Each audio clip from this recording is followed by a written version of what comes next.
Hello, ODEC friends and family. It's Waide and John-Michael, and we're here to talk to you about the next week of our stewardship campaign. We're working on viral giving this year, and what's this week's topic? This week we're going to be focusing on radical giving.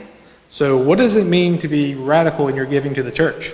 To me, what I'm thinking is that it's finding new ways of giving and using your talents to aid the church in its mission. Exactly. It's all about taking time to stop and look around and say, what are the needs that aren't being met around here? What are those gaps that are happening in our church, and how can I help fill them?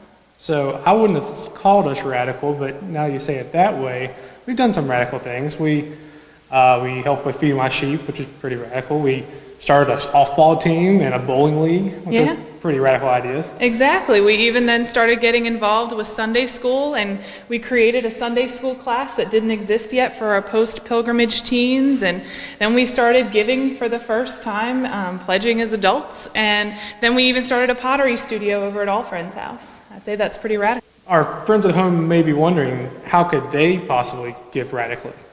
So I think that there's plenty of ways that you can get involved, whether it's giving financially for the first time and pledging, or maybe increasing your current pledge, either be getting involved in a ministry that you're not already involved in, or starting one that doesn't even exist yet. There's so many ways that you can get involved. If they want to get involved with one of these radical givings, how can they do it?